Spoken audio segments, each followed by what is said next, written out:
That's all it is. Yeah, honey, I know. I know. Thank you, guys. I appreciate you coming on. Hold on 1 second. Yeah, honey. Yeah, I'm in the studio. I'm about to go. Damn, yeah, it was only 1 or 2 pictures, and it was just 'cause. 10, yeah. It was 10. You counted them. Huh. Well, I liked them all because she had a fat ass. I gotta go. Love you, bye. Taking no shorts. Coming right up.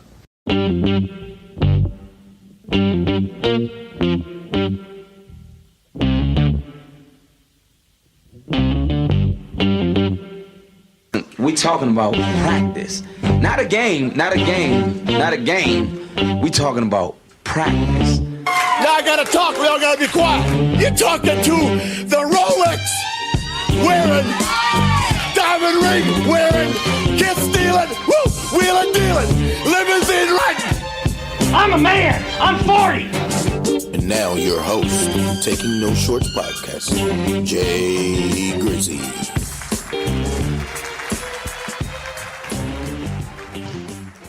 I'm a man. I'm 40. Well, okay. My glasses are a bit foggy. I hope everybody can hear me. Can everybody hear me? Oh, there we go. Everybody can hear me. Welcome to Taking No Shorts, ladies and gentlemen. I am your host, Jay Grizzy Green, a.k.a. Mr. Leave No Meat on the Bone. Exactly. A.k.a. Hide Your Auntie. Exactly. A.k.a. The Great Grizzolini. Exactly. A.k.a. The Black Dick Cavett. Exactly. And last but not least, Wanda's son and Jenna's grandson. Welcome. Make sure you like, share, and subscribe anywhere where you find your favorite podcast. Also, every Friday around this time on Facebook Live, YouTube, and tonight I'm on Instagram at JGrizzo. That's at JAYGRIZZO. Make sure you like, share, subscribe. Hashtag jump on that algorithm to be down with us. Special show tonight, as usual. We're going to go ahead and get into the guest. The first guest, not even a guest, co-host, ladies and gentlemen, co-host. He is the world television champion. Exactly. God damn it. He is also my college roommate. Exactly. And anywhere he goes, you do not need to know what to call him. Just look at his hat because his name is on it. Ladies and gentlemen, my friend and yours, B. What up, bro? I see you got the Black Gen X. Yeah, excellent. I see you picking up the hashtag. You should have told him to put the hashtag on it, though. Because that's going to be the hashtag. We're going to claim that. Okay. You know, but if you do, why you ain't give me one? I just was up there and I said, get me the shirt. Man, thank you. See how you think about your host, man. Think about your boy. Appreciate you. You come suited up. You know, I wear t-shirts. You wear t-shirts. Look, you came in here one day with a crazy ass t-shirt on. I think it said Beelzebub is the greatest or something. Hey. We good with that, B. We're so good with that. Hey man, you ready for tonight? Yeah, man. You getting captions tonight? Yeah, I got so it. That means we on, man. Mm-hmm. I appreciate you. For the backstory, you want to tell everybody how you got here tonight? Yeah, I had to turn back around and go get my cell phone. You want to tell my wife don't mess up them dishes? She got some challenges tonight. I ain't getting in that. We got some challenges tonight. I'm not getting involved in that. I ain't trying to get cut. Yeah, she'll shoot you. She know where all the weapons are. Oh yeah. So that's your fight on your own. Then. Oh, this suit getting tight. Let me unbutton that shit. Thank you, V. I appreciate you. I love you, man. You're a friend indeed. So feels weird. Something's missing. Oh, you missed Dory. All right. So for the ladies and gentlemen who don't know, the studio that houses Taking No Shorts podcast had a slight, and you know what's so funny? One of my first gigs as a stand-up comic, I got booked through a comedian, a homie. A big shout out to Antoine Scott.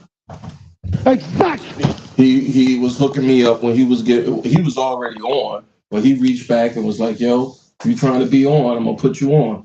Need you to be here at this time. Bring your set and come on through." I said, "All right."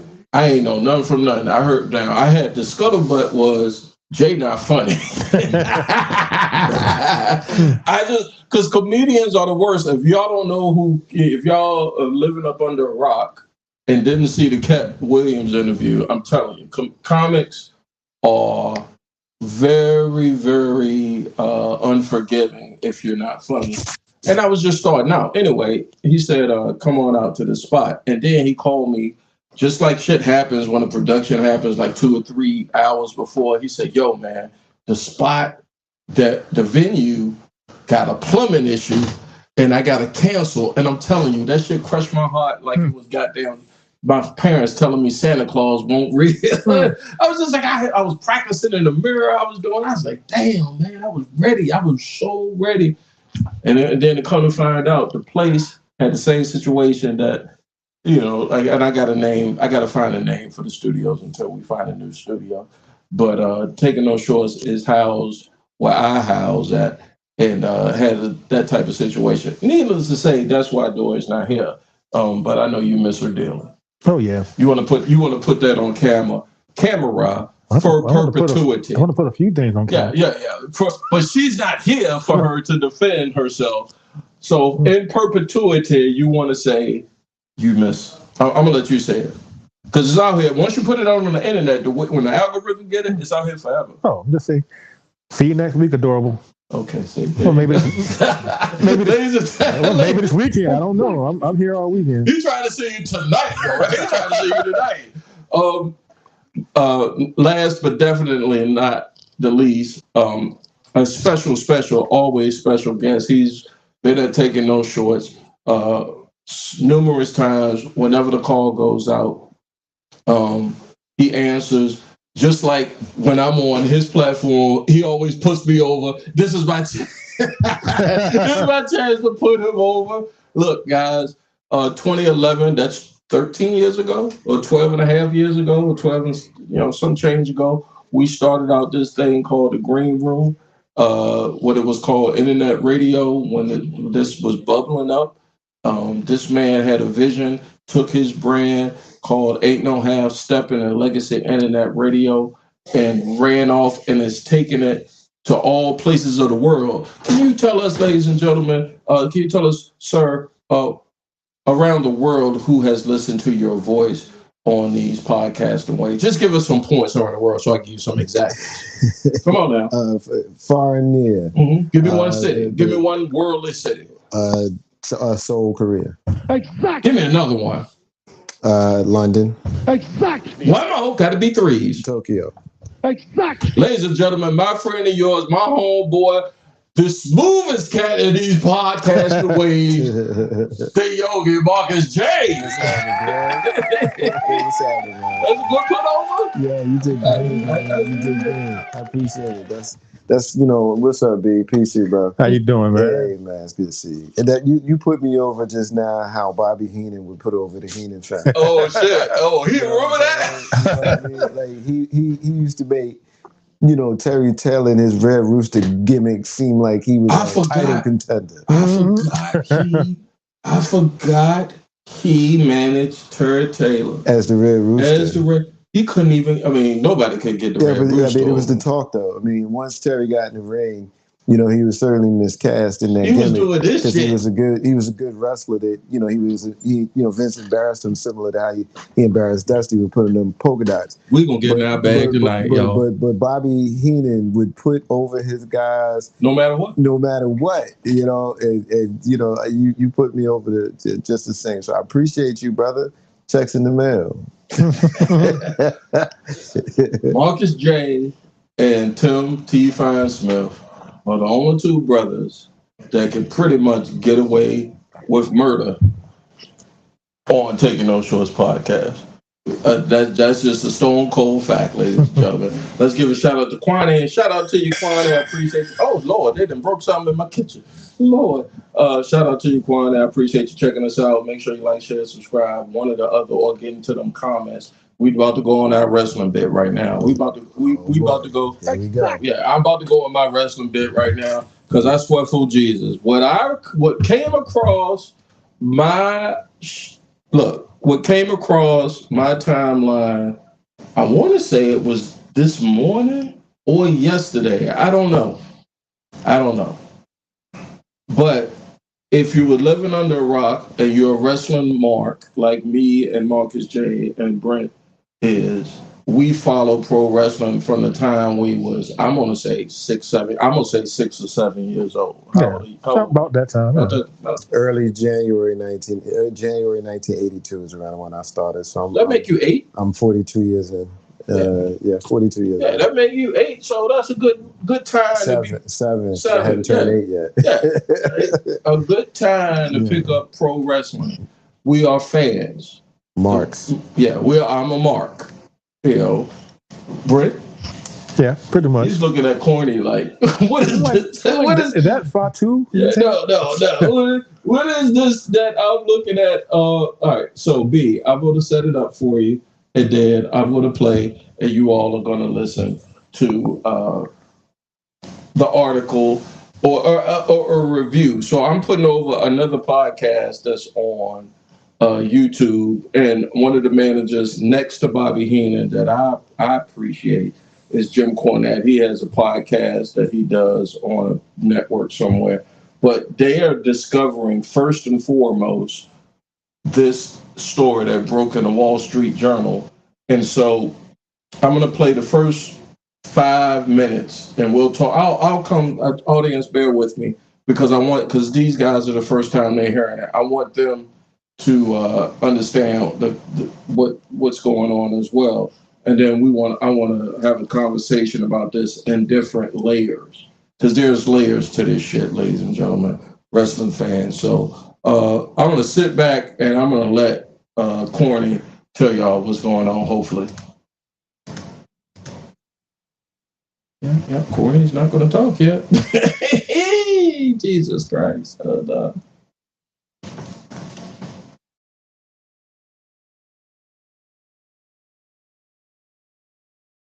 All right. The Scrabble game was over.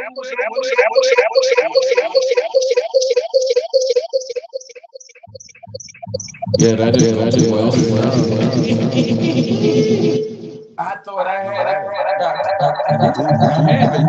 earlier. Don't know what happened. Yeah, I gotta get the reverb. Okay. Let's try this. Vince McMahon accusing sex trafficking. By WWE staff Quiet. Jeff files lawsuit saying McMahon pressured her into sex with him and other men at WWE.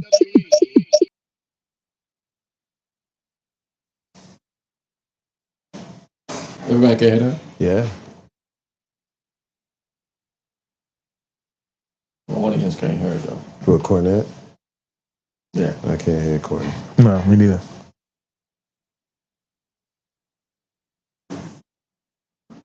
You have it. So I sent you the free link. Yeah, we're going to stop it right there. We're not going to let Corny explain to the audience what's going on. What I'll do is...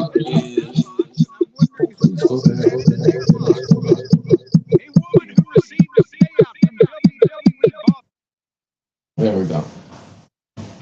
Vince McMahon, who is the CEO of WWE, who was recently bought out by, or recently merged with UFC, right? Yeah.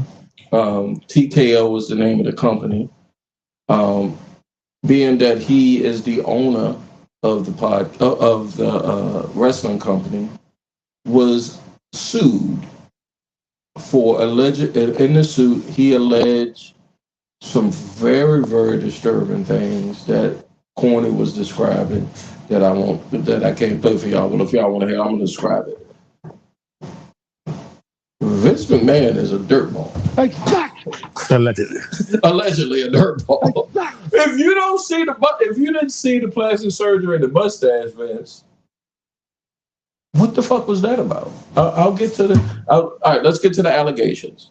These are allegations, so these are not attributed to me, Jay Grizzy.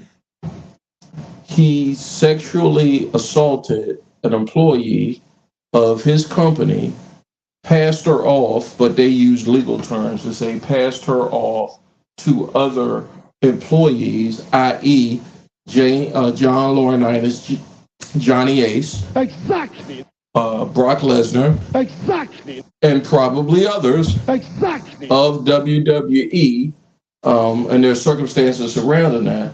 Also, he and Johnny Ace, he locked her up in an office in Stamford, Connecticut, while him and Johnny Ace tag team. Vince held her down and said, "You're going to fuck who I tell you to fuck." Exactly. Quote unquote. Oh, well, it's allegedly. Yeah. Allegedly. Mm-hmm. Allegedly. Yeah, I said allegedly 3 times. Bro. Yeah. With Johnny Ace, who is married to one of the Bella twins' mamas, Exactly. Daniel Bryan's father-in-law. Exactly. What in the blue hell is going on with Vince? Another one, Mark. You ready? Yeah, I'm ready. Go I for it. don't know, bro. Okay. You ready, B? Yeah, I'm ready. I know you ready because you did this devilish shit your day. Yes, you have. Mark, I don't know if you ready. Spit it out. Allegedly, in the suit, Vince shitted. He had a shitting on a woman fetish.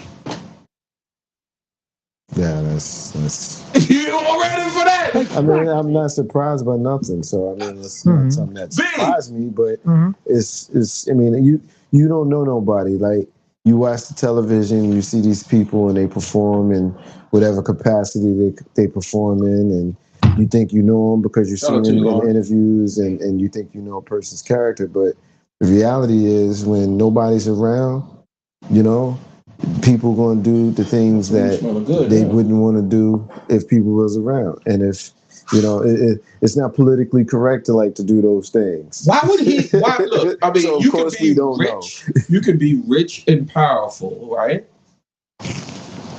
And Linda McMahon, by the way, because, and I honestly, I picked up this, I saw the story on my feed, and then, you know, once the algorithm picked it up on my feed, it started telling me who was commenting on it. Corny was one of the first guys who commented on it. And I was just like, oh shit, because they went through the suit, just like the puffy suit, just like a lot of shit. Like you got to read the fine print in law. You know what I mean? Shout out to the homie Lawrence. I know you didn't make the fantasy playoffs this year, sir. Better luck next year, my nigga. No, but seriously, like, what is Vince's problem, B? He's a billionaire running $1 billion. He beat all the competition. He's out here sexually assaulting employees, and they said now to be fair to Corny and them podcasts, they kind of questioned the sexual trafficking charge and the allegations, because sex trafficking, when you hear trafficking, like that conjures up some heavy shit, right? That to me, when I hear sex trafficking, I'm hearing some heavy duty pimping, strong gorilla pimping, strong type shit. But then again, you see the latest pictures of Vince. Exactly. I don't put it past him. I know. What's going on with him, man? What's your take on he's shitting on employees for fun, right? He's passing them off to people. He allegedly passed off to a WWE wrestler.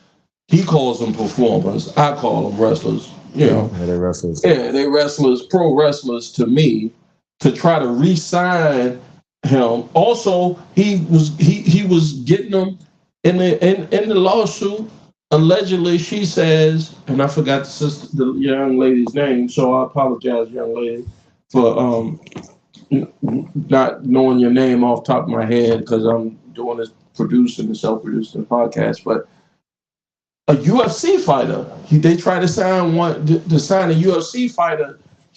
They said, I'm going to put you up in a hotel. I'm trying to sign this UFC fighter. Go to his hotel, show him a good time. Boom, sign a UFC fighter. B, your thoughts? How long did this take place? Over the coronavirus, when everybody was in the house, 2021. Over months? Yeah.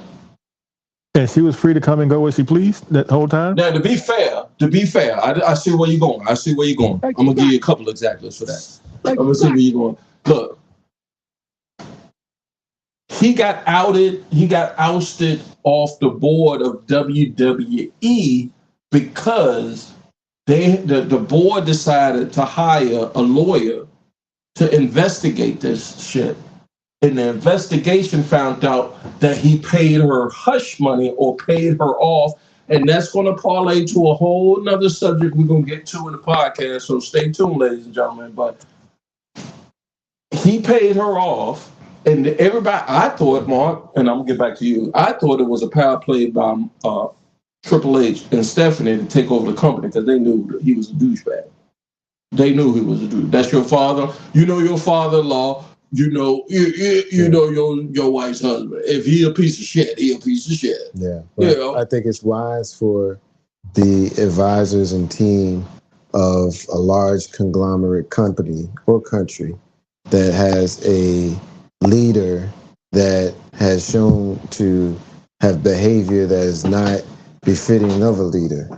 And so if you have wise counsel, you would take over. There's some double entendres in what I'm saying here, because notice I mentioned the country.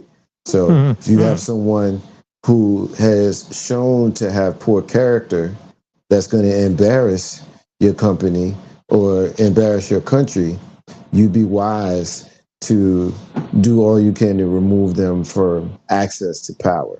That's why Triple H or Paul Levesque, is probably one of the smartest people in our lifetime in pro wrestling. He's this generation's Dusty. Easy. I'll give him that. And people was poo-pooing on him because they thought he was backstage. And if you listen to the stories that have always been told about him, he ain't never been a part of the games and bullshit that some of the boys like to do. He don't drink, he don't smoke, he don't party. In his free time, he went to the gym and then he went home. Any of the wrestlers from his generation, if you listen to them talk about him, Triple H was you married the boss's daughter. Yeah, after you cheated on her with China. Yeah, but nobody cares about that stuff. He moved this way before he married her. He always been this way. He came out of this. I was just saying that's why Killer Kowalski trained him to be that way. Yeah. And he came out. So he always been that way. I'm gonna give you an example. The side girlfriend with China and all that kind of stuff is not really relevant. What I'm saying is he always been the smart guy. And the smart guy sometimes has some flaws, but that don't make him not the smart guy. You were there at Madison Square Garden, what was it, 94, 95? May 25th, somewhere there, 1996. 96? Yeah. You talking about the curtain call. The curtain call, right? 25th or 26th. The only person that paid the price for that and stayed was Triple H, right? Everybody else bounced. Sean was the champion. He couldn't get rid of him. He couldn't get messed up. And you know who the biggest benefactor of the curtain call was? Who? Stone Cold Steve Austin, because he got the King of the Ring spot that Paul was supposed to get. Exactly. Yeah, great move. Yeah. But at the end, honestly, no, Stone Cold though. Honestly, if you follow Stone Cold, he was on his way up anyway. Yeah. But that King of the Ring, that promo that he did with Doc, Michael Hayes. I don't know if we should be calling him Doc Hendricks. Yeah, Jesus Christ, come on, but with the busted up, and he just comes back from the hospital with stitches in his mouth, and he plays off of what Jake said. And that's where he cuts the Stone Cold just whooped your ass promo. You remember that Austin one? 316 says, I just whipped ass when he cuts that promo. That was genius. That was that was God. King of the Ring 1996. I think Flair said it like, I'm a wrestling. Somebody said it, I'm a wrestling god. That was God intervening, in my opinion, when Stone Cold laid that promo and said one of the greatest live moments. I mean, right up there with the coconut. He took the brass on ring. Piper's Pit, right up there with Hogan getting the chain snatched off by Andre, also on Piper's Pit. Shawn doing what he did to Marty. My God. On what was it, Brutus's thing? Yeah. There's certain moments that we saw live, like Scott Hall coming down the first time, in WCW, and people looking like, who the hell is this dude coming through the crowd? Like, he had the curly Charlie Brown right here. Like, looking back 30 years, God. 40. That was 96 when the NWO. Right. Yeah. So 28 years. It was after the curtain call. 28 years 2 weeks later, 3 weeks or whatever. That seemed like for me, that was yesterday. NWO was almost 30 years ago, yeah. You got NWO Wolfpack colors on tonight. Oh, yeah. Woo! Yeah. And we talk, we are the horsemen. Mm-hmm. God, man. I could talk pro wrestling and the only reason why I don't do a strictly pro wrestling podcast is because there's a gang of them out there. Not only that, it's a niche audience. It's a gang of them out there. Audience. And not all wrestling fans are monolithic. And there's some wrestling fans, like AEW fans, that I can't stand. Yeah. I can't. I'm like, yo, bro. AEW fans are a different breed. Yeah, I'm like, come on, man. Y'all trying to shade. They're just a different breed. Yeah, I mean, I'm trying to shade. You're right. No shade, but and here's the thing. I gave AEW a chance. Yeah. I gave NWA. It didn't get my attention. And here's what I would tell you, honestly. I'm a WWF /E fan. I have been over 40 years. And, the 70s and 80s and 90s, NWA, WCW, all of that. But I went from basically the passing of Owen Hart. You frying chicken? From the passing of Owen Hart up until the creation of the WWE Network, not really paying that much attention because I was devastated by what happened to Owen Hart, and this wasn't fun anymore. So I missed all of CM Punk's career. I missed Batista. Hold on. So you're saying when Owen Hart in Kansas City had that accident, May of 1999, it broke my heart so bad that you swore off. I didn't swear off wrestling, but you didn't follow it like you did before. I slowly phased myself out of it so that within the next couple of years, I wasn't watching it at all. So when did you get back? When the WWE Network came out, I think that was in 2000. 2010? No, I was close to 13 or 14. Jesus Christ. It's about 10 years ago, but that's when I got back in because they made it too easy to watch. With the pay-per-views, I remember saying to myself, if I pay these people those are called premium level events. If I pay these people $10 a month, every month, and every pay-per-view comes when I'm used to paying them $30-$40 for them, that's how they got me back. I'm gonna give some shout outs because tomorrow, shout out to Joe Yates. Joe, we're gonna do this watch along. Shout out to Rude. Mike came through the Legacy Internet Radio. Mike and his son came through. They couldn't make it because his son's birthday is tomorrow. But he says he's with me in spirit. I'm gonna do a watch along. What are you doing tomorrow, B? Oh no. I'm gonna put you on the spot. Remember we did the WrestleMania watch along. Yeah. Last year's WrestleMania. Mm-hmm. It went off without a hitch. Yeah. Allegedly. Exactly. Come watch the Royal Rumble with me. Let's see what I can do. If I bring you cheesecake? You gonna bring me Dory? Yeah, I know. I told you, bro. Hey, I told you, boy. He got a thing for her so bad. He got a Jones for her so bad. If I'll ask her, if she says yes, that means you're in. It's torture for her because I don't think she know a wrist lock from a figure four. So I don't, you know what I mean? But you in? I'll teach her a few holes. I know you will, Bobby. I know you will. Look, guys, Vince McMahon is out there wilding. 76, I believe, right? Even if I was 76, and I'm a generation and a half behind Vince, right? If I had his money, his power, shout out to you, Deshaun. I'm gonna give you that wave on the Instagram. There, make sure you like, share, subscribe, get in the comments, tell a friend, get up in the YouTube or the Facebook Live. I appreciate you, homeboy. Look, even if I got all of that behind me, I ain't got to. I mean, even if Linda is not, even if Linda McMahon is not being Linda McMahon, right? And allegedly, the reason why he had to pay the plaintiff in the lawsuit is because Linda found out all of this was going on, and Vince said, "Look, I gotta make this all go away," because that's his wife. I can understand that. That I can understand. You know, that's your wife. You don't want her to be besmirched, her being embarrassed and to get out there. Let's pay. They paid her $3 million, allegedly, right, Bert? So this is what happened. And this is why this is out today, or yesterday, or late yesterday, or why the Wall Street Journal was paying this out.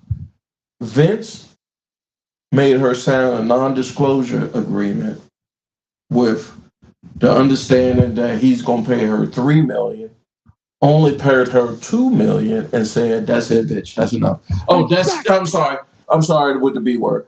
"That's enough money, lady. No more." And she said, "Wait a minute. You didn't hold up your end. You told me $3 million, and you only gave me $2 million. I got to. She said, "A bullshit. A bullshit. A bullshit." "I got to call you out on it." And wouldn't you? Now, I know what you. Go ahead. I'm gonna let you land. It seems to me she was okay with all that for a long time until the money was funny. Wouldn't you be until the money was funny, though? But then now it's coming out like Vince is the evil man. She was going along with it. She wasn't held. I get your argument. She wasn't locked in a room and is brought out to do these things. She could come and go as she pleased. Right. At any time, she could have opened her mouth and said, "Hey, this is what's going on to me." Right. She went to the police and said, "This, that." He is her boss. She stayed for the money. He is her boss. Mm-hmm.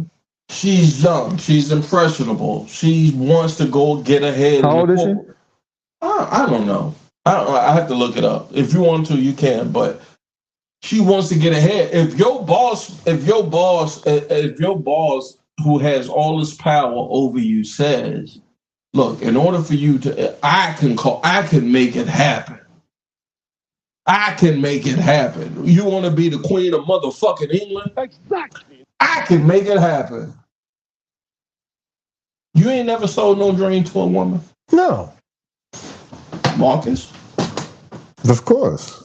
That's what I'm saying. I done sold a dream to a woman, and I done made her believe it. I have no dreams to sell. I was never that guy. I will sell. I'm extrapolating a bit. As men, run their game and wax poetic, that's what that means. That's what that means. Yeah. Would you put yourself in a situation? Would you have done what she did? If I was a chick. No, you're not even a chick. It's you now. Let me give a shout out. Shout out to my homie. Big ups to Joe Yates. Joe, we're going to hit up tomorrow. I got a couple guys other than you. We're going to hit this watch along for WrestleMania. We talk about Vince and how dirtbaggish he is. And my homie over here, who I've known for 30 years, is trying to give him a pass. Exactly. He's trying to give him a pass. I'm not giving him a pass. No, I know you're not. But I'm not giving her a pass. Fair. Exactly. They told you. I'm gonna give you this one. If they said go practice. That would be Not a saying game. she Not a talking game. about. Not a game. If he was there and he's like, We "Look, talking I need about you to go take care of Val Venus." Not a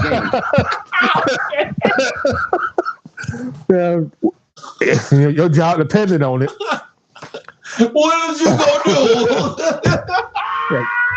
What is you gonna do? Hello, ladies. I mean, that explains a lot, though, right? Think about the Attitude Era, right? Think about everything that Vince did. He made motherfuckers kiss his ass. And then he made kissed Rikishi's ass. He made Trish and Mickey James make out. He made a lot of chicks make out. And if you got that power, that's how much money you got, Mark. That's how much stroke. Pause. That's how much stroke you got. If you want to see that happen, it can happen. Yeah, because I'm Vince motherfucking Kennedy McMahon. So you're going up against him and all his money, and most of the time, you got no chance. In hell. I can't get back to that drop. I can't get back to that drop. That's in the ad. Y'all make sure y'all hit me with the S. Well placed. Yeah, I mean, Jesus Christ. I just think that it's very, very disappointing to hear that somebody. It's not even. It's for me. It's not even the business acumen or the money or the power. It is the money.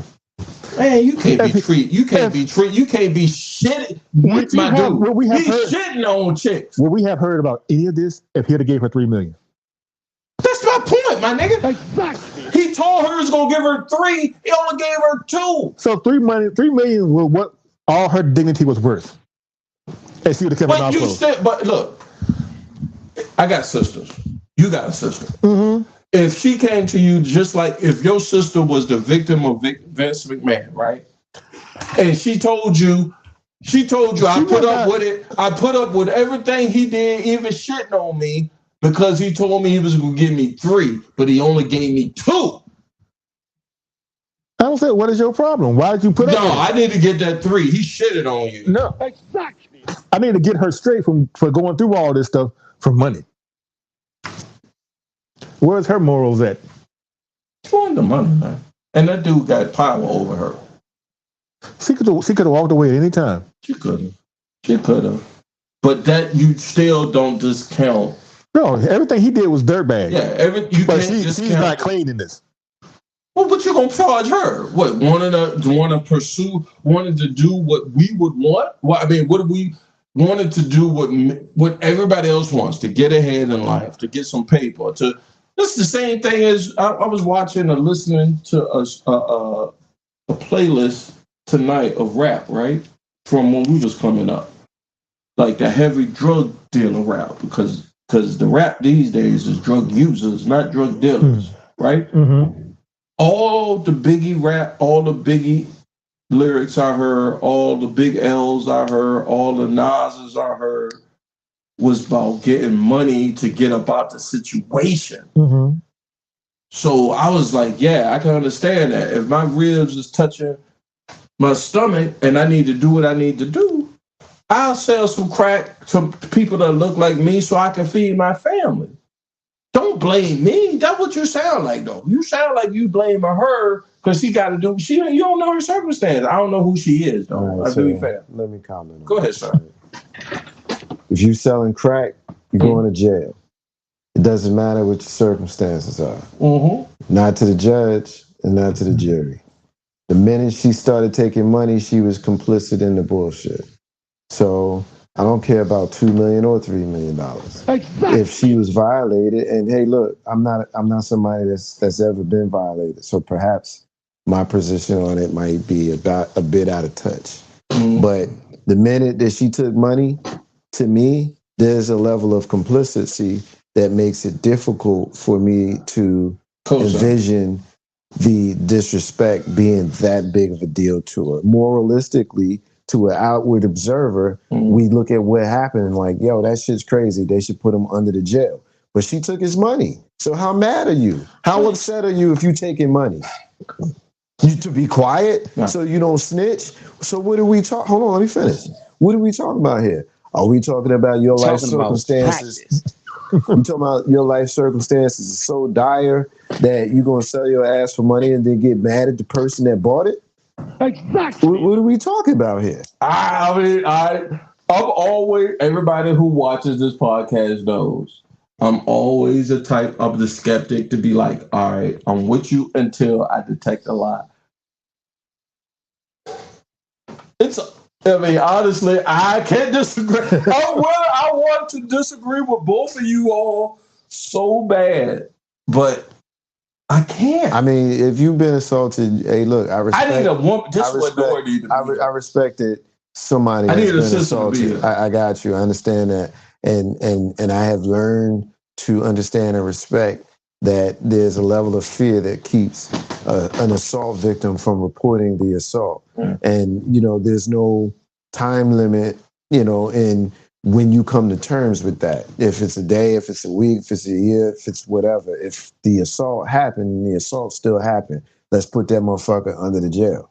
However, and let the jail deal with him. Right. However, if you've been assaulted and you feel horrible, but the person that assaulted you and that you feel so horrible about said, here's $100, or here's $1 million, or here's $2. Forget about it. And you take the money, you don't get to come back and say, well, because you didn't give me $3 million, you assaulted me. He gave her $2.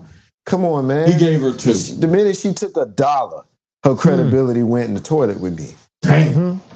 I mean, honestly, guys, but then again, it's the Sausage Fest tonight. We don't have a sister or a woman here to defend. We don't have to defend the comment. We talking. For real, I cannot. I have no problem with that, because if you take my money and then still I'm on First Street, you took it's the oldest profession in the world. Right. If you took $2 of my $3 million if alleged, I told you I was going to give you $3 million.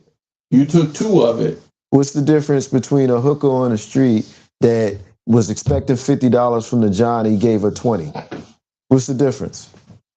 She gonna go and call the police and say that something bad happened? She'll call the police. She's not gonna call the police. This man owes me $50. She got to deal with the pimp. That's what Vince was. You clowning, but I'm just saying.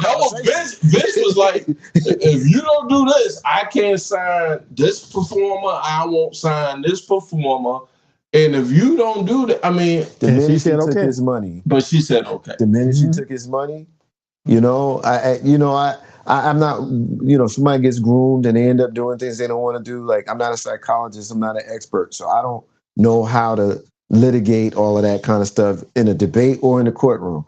But as a lay person, as a person that has more common sense than most, if you take my money,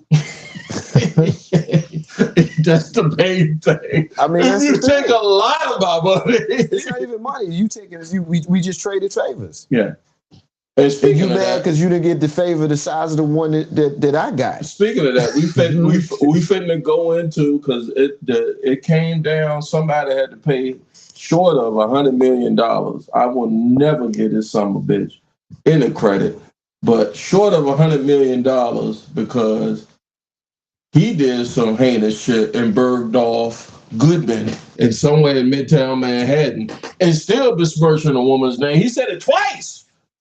It won 2 elections, albeit Iowa and Nebraska, somewhere where New Hampshire.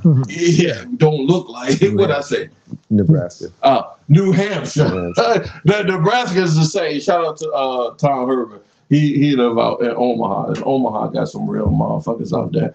But you can do all this and get 91 felonies and still run for the presidency of the United States of a major political party. It's good to be a white man. Sure, it's good to be a white man. Boy, I'm telling you, guys. What other demographic could pull that shit? Well, hey, man, when I come back from this break, I'm telling you, if ladies and gentlemen, I would ask you all to stay with us, especially the white folk that fuck with Taking No Shorts pod. I need y'all to explain a lot to me.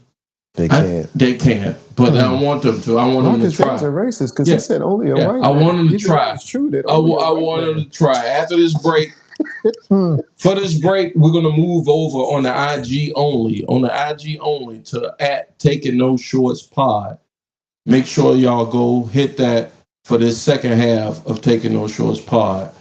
For the Facebook Live and for the YouTube, You're going to see us, but you're not going to hear us because we got to take a break. But just to set it up, if the news broke about 4:30, 5 o'clock today, had just short of $100 million, his company or he got to pay 83.3. all on account because he did some shady shit. He essayed sexually assaulted a woman and then doubled down on it. Tried to take over the government. Tried to tell y'all some lies. Ain't no allegedly. He told y'all some lies. And he has won two elections, a caucus in Iowa and a primary in New Hampshire. Lord have mercy. I don't know what's going to happen in South Carolina, but I know they seceded from the Union first. You know they go sign that motherfucker. What is we doing? When we come back here at Taking Those Shorts podcast.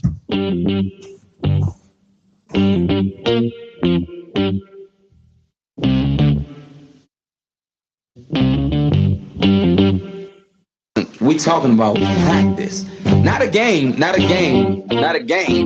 We talking about practice. Now I gotta talk. We all gotta be quiet. You're talking to the Rolex wearing, diamond ring wearing, gift stealing, wheeling dealing, limousine riding.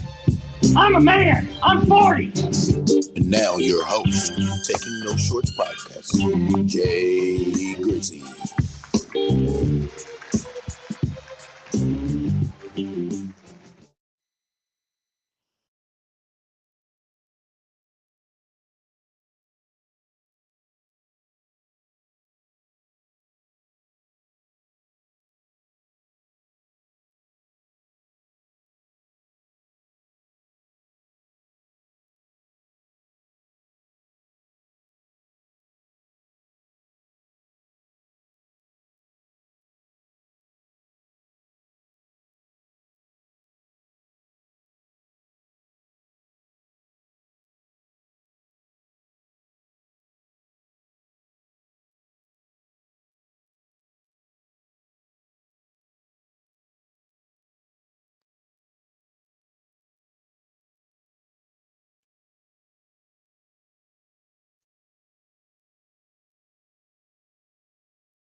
Oh, shit. I forgot to put the gate up. Oh, yeah, my bad. Obi said, fuck your bad. I'm back. What's the at? Taking no shorts.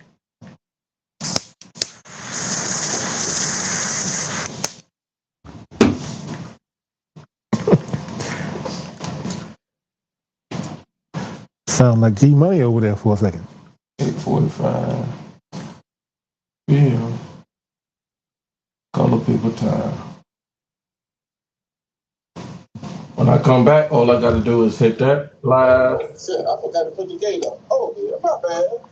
What am I listening to? No. Obi said, fuck your bad.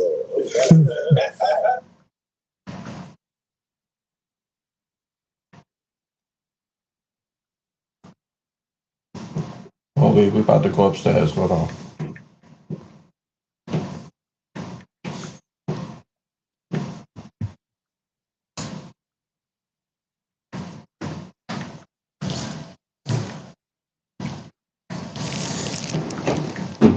My activation on.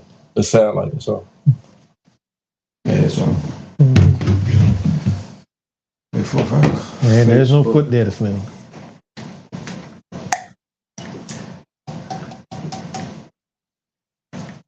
Look at that roll. Oh shit! What you got to roll? Holy shit! You got an auto roller. Nah, that's. Oh, that's where you stick. You keep it at. Oh, I was ready to say. I thought you just had the shit that it just automatically rolls for you. I was like, nigga, you on some new shit? Outside. Just an old lady. You keep it. You get ashtray over there. Facebook Live, YouTube. Right. Before I wrap tonight, what's it? January 25th. What about it? The fucking winter in the northern hemisphere, and I got my AC going. Yeah, that was us today. Global It was warming, 75 degrees today. It's January. Global warming, man. Of course it is. Of course it is. It's called climate change. Yeah. All right, Charlie Bucket, you ahead of it. You want to come up? You gonna stay? You gonna stay with Daddy for the trip? Come on. Well, you know You gonna come up? he gonna do that the whole time. Come on, man. Let's go. And you're gonna be distracted. Yeah. Yep. Mommy got snacks. Daddy got snacks. Mommy got the snacks. Come on. Come on. You got the snacks. Come on.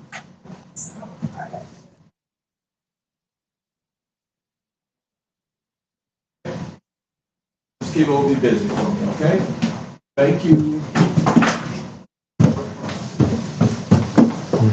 Your wife got patience like that dude in the Bible. What's his name? Job. Job. Yep. Yeah, I know. Speaking of which, I tell you, I got lucky. have y'all seen the Book of Clarence? I heard it. I I haven't seen it. Oh, I saw it. I'll let you plug it. I saw it was pretty good. I'll let you get it in. Yeah. All right. Trump. I can do that. 5, 4. 3. We still on that, but 3, 2, 1. Yeah.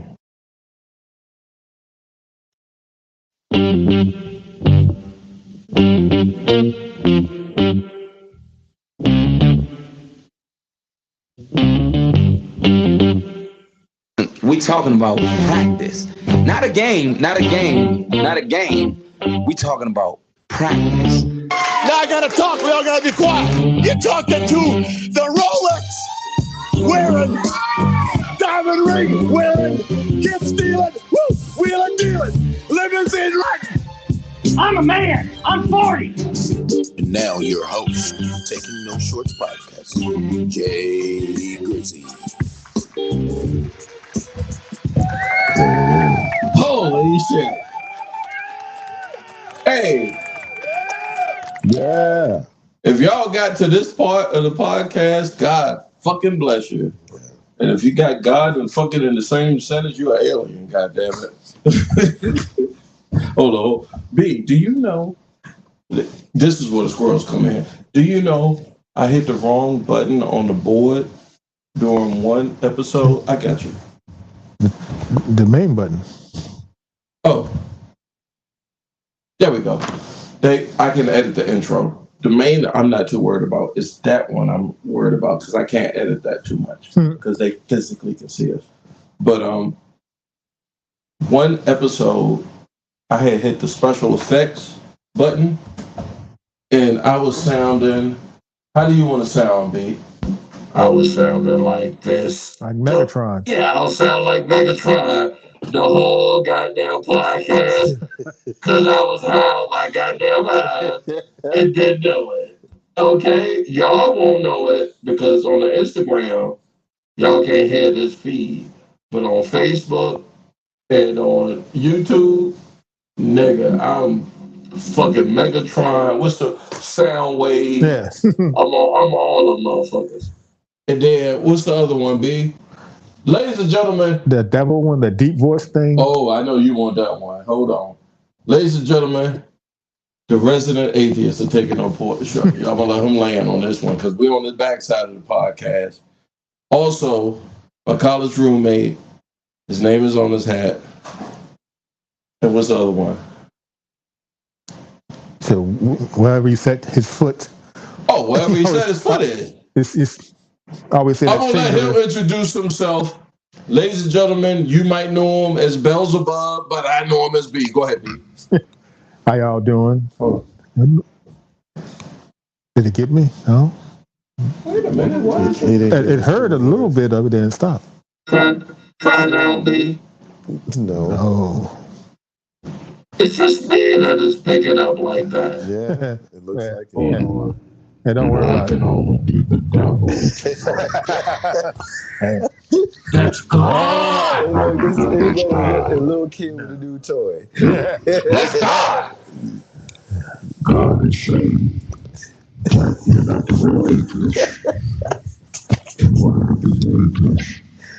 you have to fuck around with a real God like nigga. That's terrible. That's terrible. Ladies and gentlemen, one of my homies for 30 years, B. Yeah. What's up, dude? Hey, not much. PC. Yeah. What it actually remind me of tonight? Because you know I forget shit. I'm old. I forget everything. Why am I asking somebody who forgets everything? You see, I write everything down. I don't have my pen. Say what? I didn't have my pen, so I can't write it down. The only thing I wrote down. What happens when Dory's not here? The only thing I wrote down was just combobulated. What you write down? Happy birthday to George Clinton. He turned 82 last the week. Funk Master. Oh, yes. All of them Funkadelic. The Star Child. Hey, man. Funkenstein. And he got his star in the Hollywood Walk of Fame. Yeah. Today? Last week. Last week. Recently, Let me tell you guys. Let me tell you how a black Gen Xer Exactly. got put on Exactly. to George Clinton Exactly. in Parliament. Exactly. Funkadelic. Exactly. All of that got to go together Oh, yeah. because you can't have Funkadelic. Hold on, I retired that for a second because I think he's from Jersey. I didn't know. I know that it was two different. Oh, he's from Jersey. I know. I know Parliament Funkadelic was two different groups Mm-hmm. that emerged. It had some of the same personnel, but some of the personnel was different. But it was two different groups that he eventually merged. All right. And he made my funk the P-Funk. Oh, I want to get funked up. Made my Hey, let me tell you, my uncles. Get funked up. My uncle. Shout out to Rand Dan, the drinking man. Exactly. That's my uncle. Hey, man. Yeah, you always got an uncle to say. You always got an uncle at some family gathering that's got something in the trunk, whether it's a weapon or some yak, and say, "Come here, nephew. Yeah. I need you Some to Crown keep this." Royal in the bag. You know how I know? Right. Because I'm that uncle. This always happens on the second half, B. Oh, yeah. I am But- absolutely that uncle. Yeah. Let me tell you guys. Let me tell you. All right. I'm gonna let you lay it on this one, Mark. Okay. What are we doing? Because I know you got a sister and a brother, and you the middle child. I am. And so you're the uncle to how many nieces and nephews? 5 on my brothers. You got 5? I thought it was like 2. No. But I got my brother Exactly. has 2 girls and a boy. My sister has a girl and a boy. And then on my wife's side of the family, I got 2 girls and a boy. And out of those 5, you that uncle that says what? Come here, let me talk to you. You know what I'm saying? Let me holler at you for a minute. I'm the uncle that's going to be talking to them, and they eyes going to glaze over, and I'm talking jewels. But then I'm always hugging on them because I don't see them. Yeah. I don't have any family here in Richmond. Right. And so I love bomb all my nieces and nephews. They probably be when this come out, I want you to tag them if you got them on your socials. I want you to tag them so they can see this. Your uncle is dropping some serious jewels for you all. They're gonna hit like 23, 24 years old. Shit, no, they're gonna hit in their 30s and 40s. Yeah, I got my nieces and nephews. All them jewels gonna pop. They range in age from 9 to 30. Yeah. And they gonna be like, oh. Yeah. From 9 to 30. So what you be dropping to them when you tell them, hey, let me holler at you for a second. Just give us one. Just give us one exactly. It's age appropriate, but basically I tell them that they don't have to put on the grown-up airs around me. I give you a perfect example. I'm gonna tell you a story that Mama told me that will make you understand what I said about my nieces and nephews. Let's give a shout out to Mama. So let's give some round of applause. Peace to my baby girl, right? So my baby's in college, right? And she was hanging out with a friend wanted her to smoke some weed. My daughter doesn't smoke weed, so she was just like, nah, I don't want to do that. Girl tried to, again, the whole peer pressure thing. She was like, nah, I'm not going to do that. And by the way, my daddy made me promise if I ever decide to smoke weed that I would smoke for the first time with him. Yeah. Right? So the girl says to her, your daddy wants you to smoke weed up with him? And she said, well, if I'm going to, yeah. And the little girl said to her, your dad is a fucking legend. Talk about me. Yeah. Hey. So hey. I take that. I was that kid that always wished that I had at least one adult that I could just be cool around.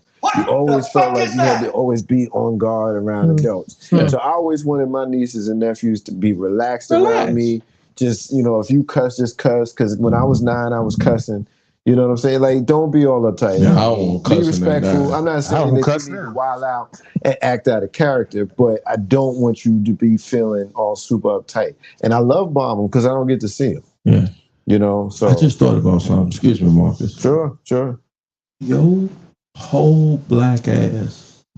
I've never, ain't but one motherfucker like that in my life that I ain't never heard say a curse word. I just thought heard me say a curse word. What the fucking curse word? I'm about to club you with this goddamn microphone. What the curse word was? You probably high or drunk. It was in the studio. We had the same discussion before.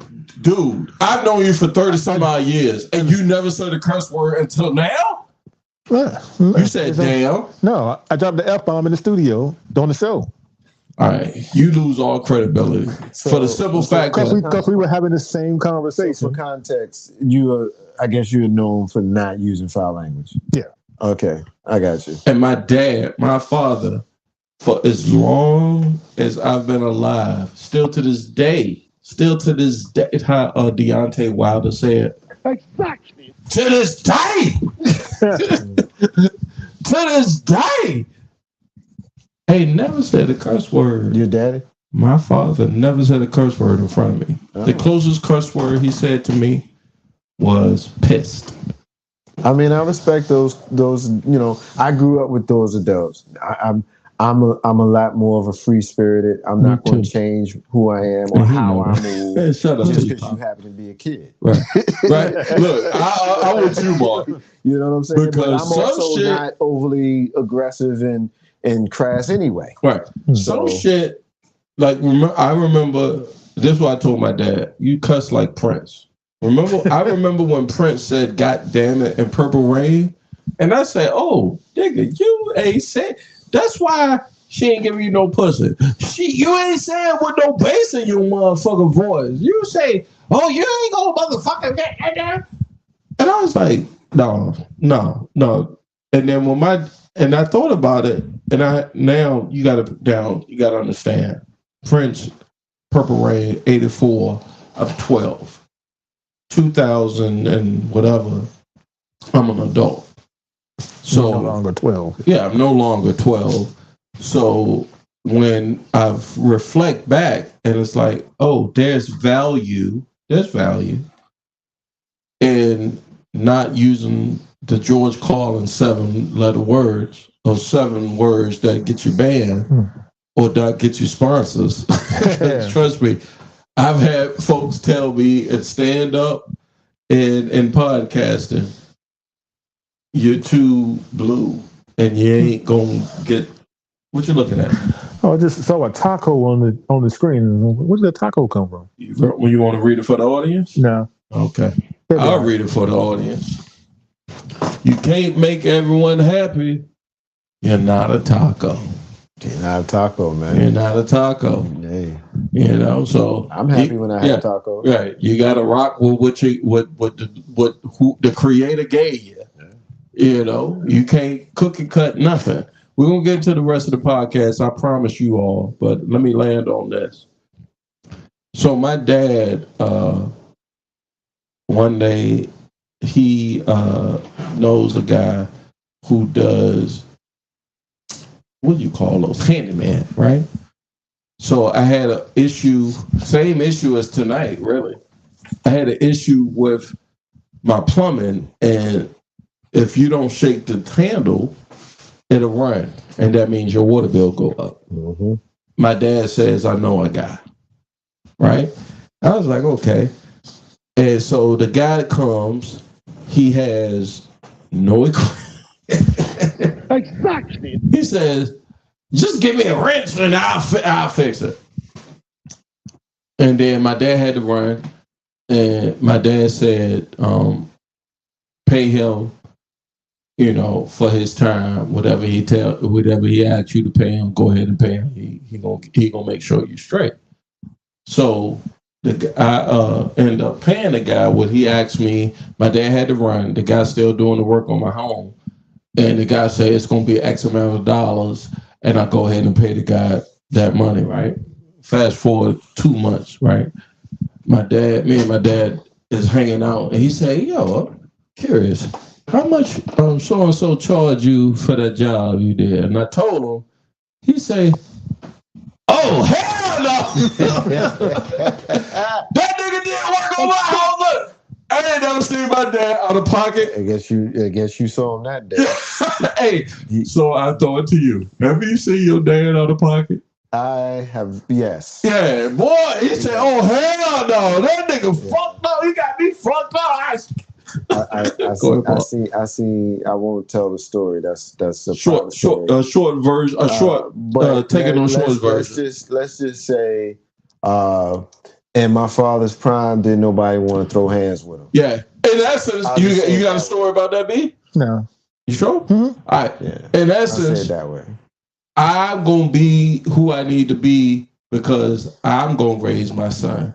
Yeah. But y'all out here in these streets not gonna carry him like this. And so when I told my dad how much I paid him, he said, "I'm pissed." That's the first time I ever heard my dad say a crossword. Now, crossword is not a puzzle, ladies and gentlemen. If you hear anybody born before 1965 say crossword, that's a cuss word. That's a cuss word. That's a cuss word. Your daddy a preacher? Yeah. No, he's not. He's church heavy, but he's not a preacher. That's religious man. Yeah, he a Bible. He a religious man. My dad's a deacon now. Yeah. If you said a crossword back then, though, he was not like that. Hey man, if I was one of those people who was really like super into like God and stuff, like, you know, I'm not an atheist, but I'm not super religious. Like any guy that I would ever want to pray to talks like I talk. Right. You know what I mean? Like If look I like cuss, you look. Look like I look, talk like I talk, come from where I come from. Like if I say fuck, then God probably is gonna say fuck too. Yes, sir. I'm just saying. Yes, sir. Yes, There's your sir. crossword. Yes, sir. Yes, sir. So, all that being said, when he said, "Oh hell no," He stepped out of character. That's how you knew that shit was real. that shit was real, B. And so I thought about it. Now I'm sitting here thinking, nigga, 1991. So 33 years. You ain't never said a cross cuss word other than the one time on the podcast a couple weeks ago. What did you say? I said F-bomb. Yeah. You said fuck. Mm-hmm. Hey, you sure you want to talk about doing? No. What It was a joke because you said you never heard me cuss, and I said, what the F am I doing then? Yeah. That's what I'm saying. Like, I mean, and even I told my dad, like, why you don't cuss so much? Why don't you? Some folks legitimately feel like they don't have to use that language to get their points across. Yes, they don't. That's cool. That's what. So, and I'll ride us. We're gonna get to Trump. Trust me. Trust me. I don't know how much time I got with y'all, but trust me, I'll get to that. It's finite. Yeah. We have a certain amount of time with the people we care about and the people that we love, right? Yeah. And how we measure out that, how that falls. It might not fall when you at the bat, right? You in the third position. You know, it might not manifest like that. You in the what they call the fourth position in baseball, Mark. The fourth position? The fourth hole. Shortstop. Short or batting. Oh, the cleanup hitter. Cleanup. It might not be in when you're in the cleanup position, right? It might not be in a certain circumstance in your life where it matters. But I can sit here and tell you that shit has happened to me right on motherfucking time. I can tell you that. Right on time.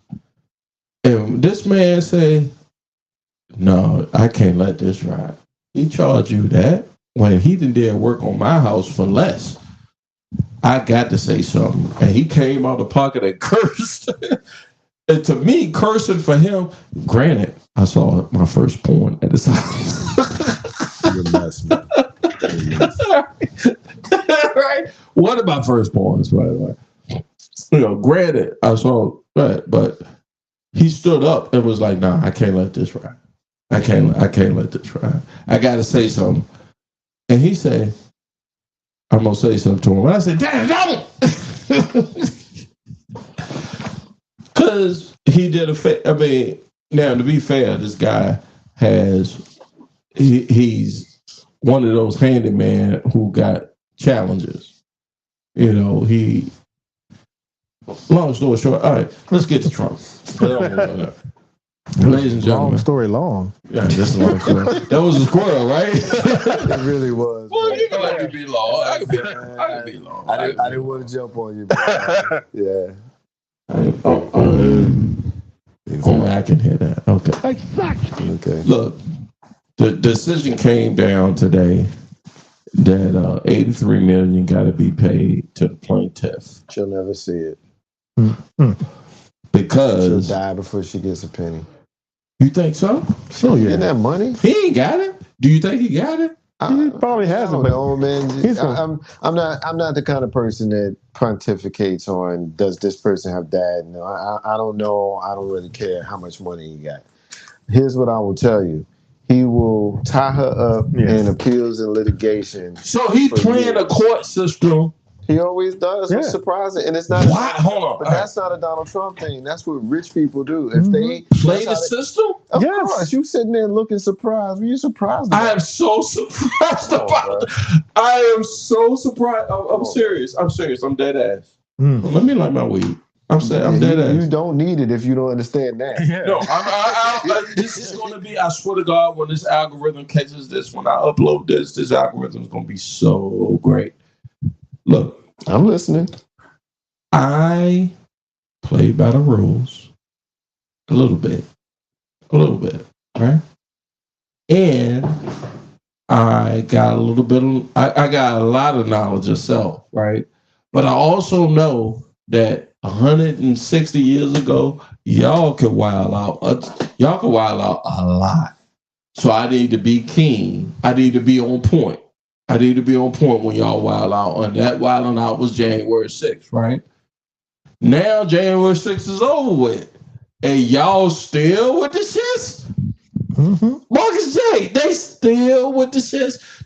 This man has been. He represents them. Right. I mean, he's been legally represented as sexually assaulting. Like, I'm gonna say it to you like this: Vince right? McMahon has been sexually assaulted. Many of us know. And won elections, by the way. Many of us know that guy, right? We know the guy that's loud. We know the guy that's obnoxious. We know the guy that's. I ain't sexually assault nobody. You know the guy that I ain't never has a bunch of women. You know, we know variations of that guy in our own lives, right? Mm-hmm. But that guy has never paid the price. A messiah or a political figure that he could see himself in. Mm-hmm. You know, people like us, we finally saw it in Barack Obama. They ushered him out of there. Mm-hmm. You know, intellectuals could look at Bill Clinton. Like, every demographic has kind of had their guy, you know, that you can look to, except for the white dude that ain't that smart, but he figured out a way to kind of make his way through the world. In essence, he's the anti-Nixon motherfucker. Successfully, right? Through being brutish, harsh, and just mean. Now they got somebody that represents that. And they will couch this in language around politics. Well, his policies in Biden's terrible. And those same people can't tell you a policy that Trump did that was good or a policy that Biden did that was bad. Yeah. Anytime you can look at what happened on the morning of January 6, 2021 and see Donald Trump saying the things that he was saying, and then the people show up at the Capitol and did what they did. Let me finish this point. You gotta let me finish this point. And he watch it as the president and do nothing. And then days later and say, we love you, you know? And even weeks ago, he said, free the hostages. And he is talking about the people convicted of crimes on January 6th.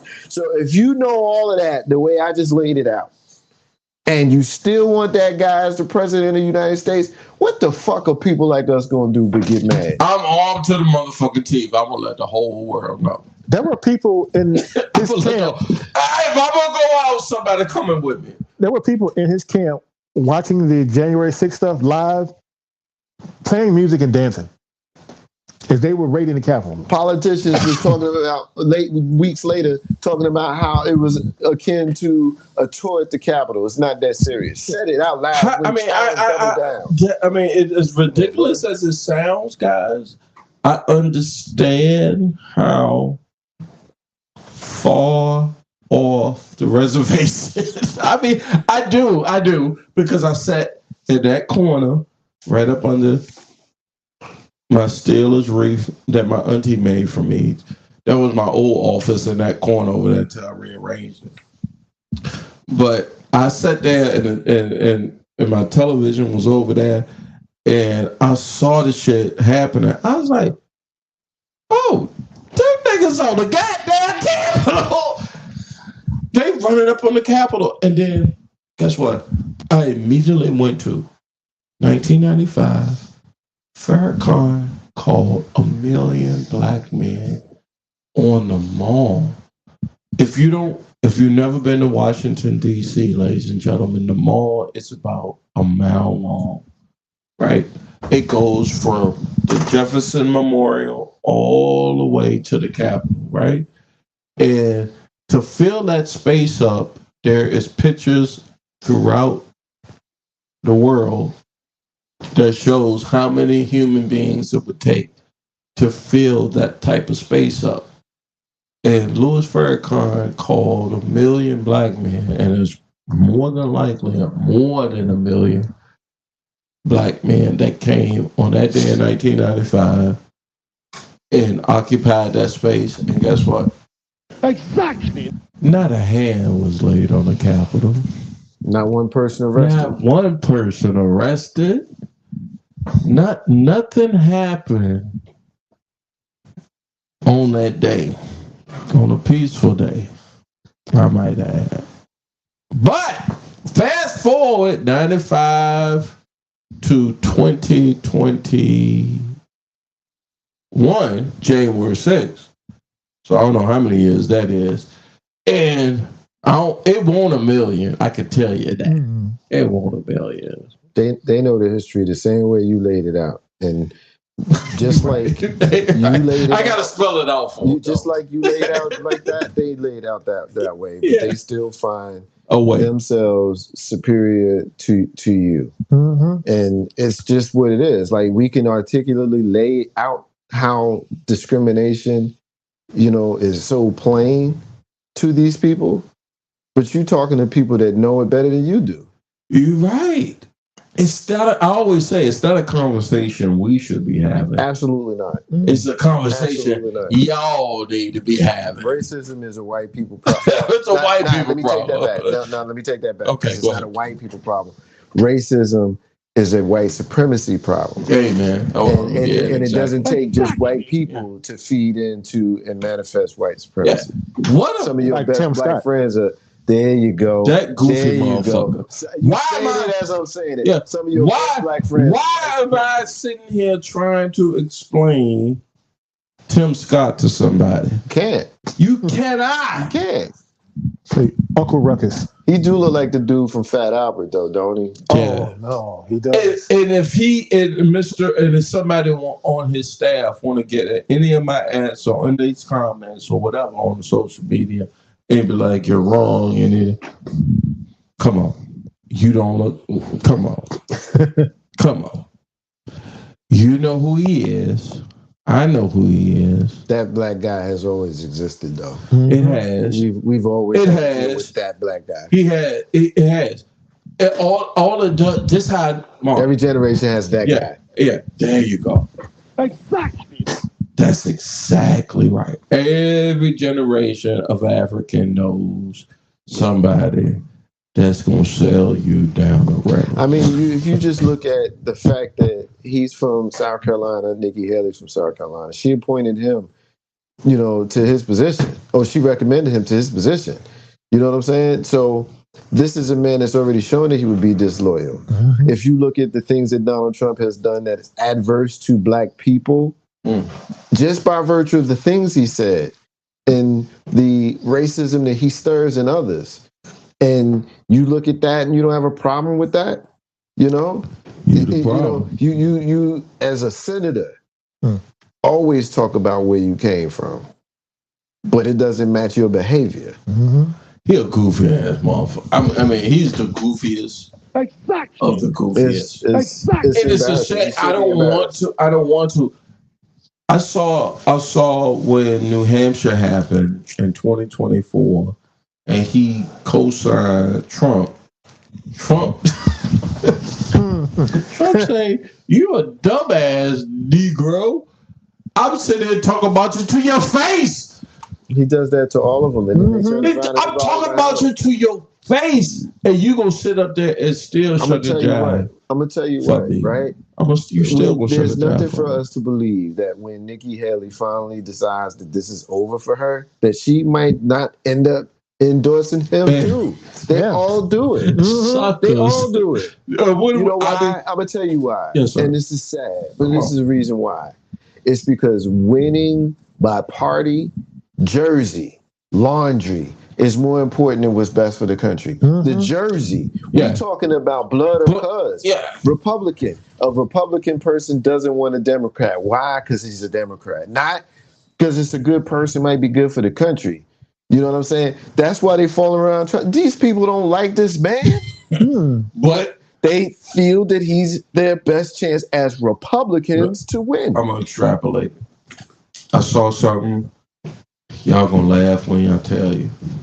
And there'll be a time when I'll plug what I'm viewing on this podcast, but I saw something. Excuse me.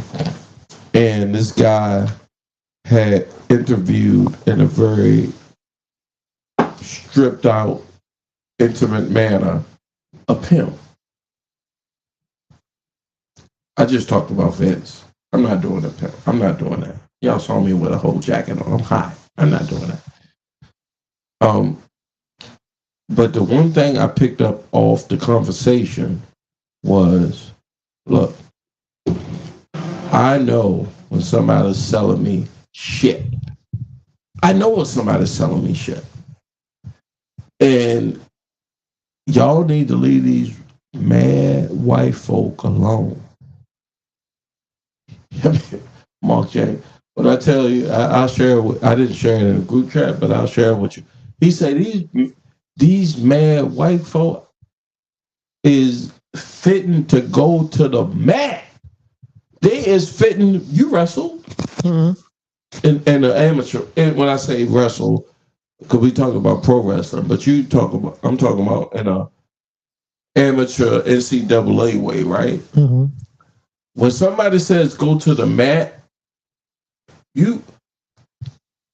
these folks see in natives, Africans,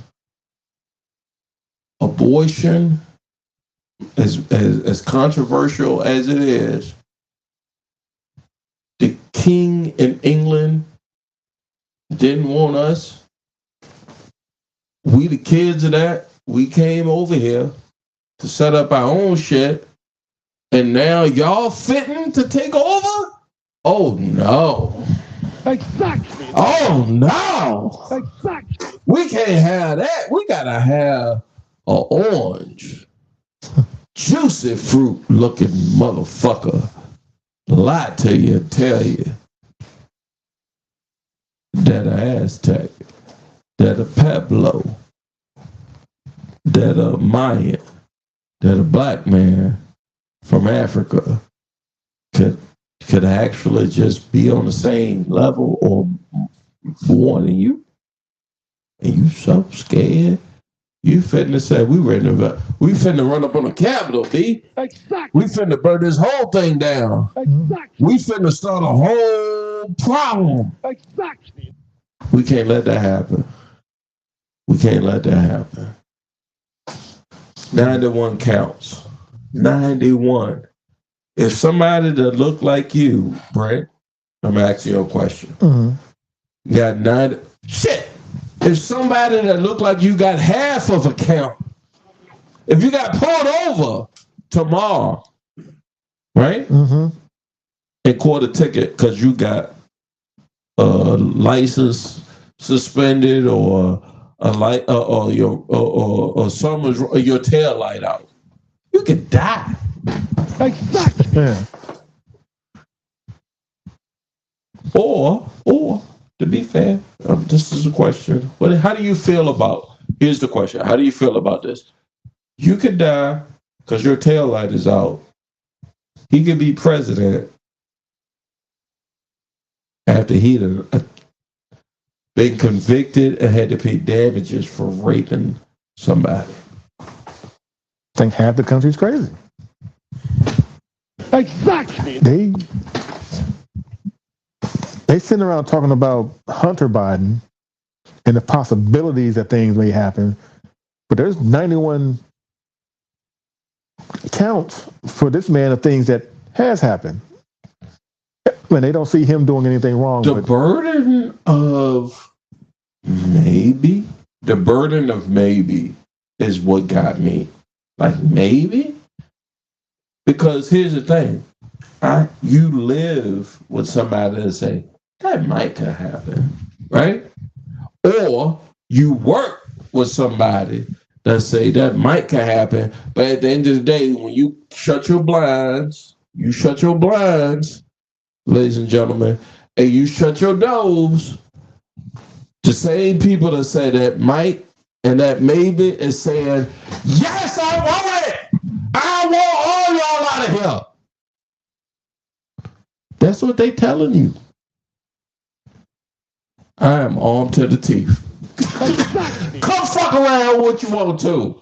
That's what I'm saying. That's just what I'm saying. Anybody want to talk about it, hit me in the comments. And then you'll be dead. Yeah. I'll be dead, but somebody come. It's just, it's a 1 for 1. Yeah. It's a 1 for 1. Here's the thing, right? This is what I always tell people. Create the world the way you need it to be so that you insulate yourself from that bullshit. Because I agree. Hold on. I'm going to let you land. And I'm going to shut up after this. Because you will. He's one of 2 people who can run this podcast. I agree with you, but their peace offering, I'm off. Been off it. You know, I'm nice to the people that are nice, to me. You know, I'm going to lead with kindness. I'm more likely to be in that energy, but it's an energy thing for me. If I feel it negative coming off of you, I'm not going to fuck with you. You know what I'm saying? Exactly. So I would rather be in spaces where there are like-minded people I'm more comfortable with. That's why I spend most of my time around black people because I'm a black person. It's not weird when, people of other cultures, cling to one another. But for some reason, when black people, cling to each other, it's a whole thing. We watch what's going on. We see what's going on. We are about to watch America fight over 2 80-year-olds. And one is a criminal, and one doesn't elicit any kind of confidence. We can make our debates about Joe Biden, but as a president, but he doesn't elicit any confidence, and he's an elderly man, which doesn't represent this country. So, and Donald Trump's a fucking asshole criminal who is that, I won't go into. I don't want to catch. Do you want to hit it exactly? I don't like exactly. That's your thing. So anyway, I don't want to cast aspersions and call them names because that's not what I do. But I will say this: America is about to get what the fuck it deserves. This is exactly who we are. Whenever you hear people say, this is not... Leave us niggas out of it. This is exactly who we are. And when the world continues to descend in bullshit with this man at the helm, the American people will have nobody to blame but themselves because you done had an opportunity to do better and you chose not to because you was caring about party, leadership, and laundry. You wanted red to win and not blue. Exactly. Woo! That's a Ric Flair there, baby. Exactly. I'm a man. I'm 40. I mean, he put it on you, ladies and gentlemen. Matter of fact, I take the if out. If giving you options. That's from Real Ass Talk. I don't want to give you options. If your option is with this, make sure you like, share, subscribe anywhere where you find your favorite podcast. Also, every Friday, YouTube and Facebook Live around 8:45 p.m.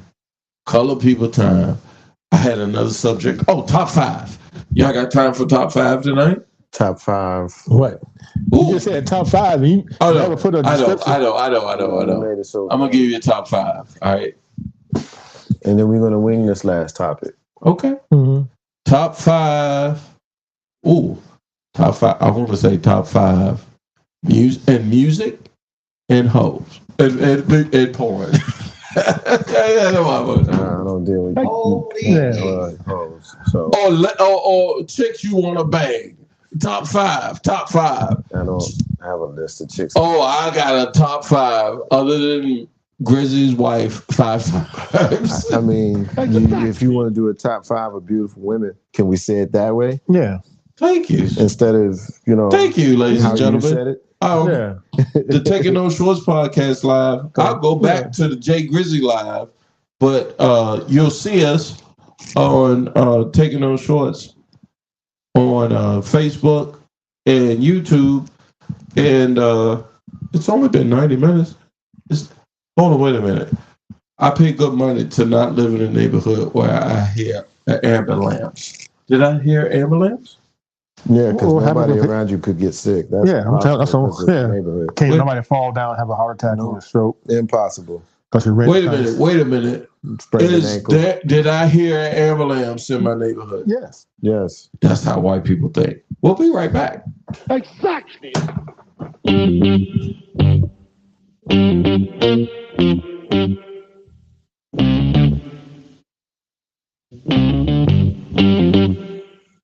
We talking about practice. Not a game, not a game, not a game. We talking about practice. Now I gotta talk. We all gotta be quiet. You're talking to the Rolex wearing, diamond ring wearing, gift stealing, wheeling dealing, limousine riding. I'm a man. I'm 40. And now your host, Taking No Shorts podcast, Jay Grizzy.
We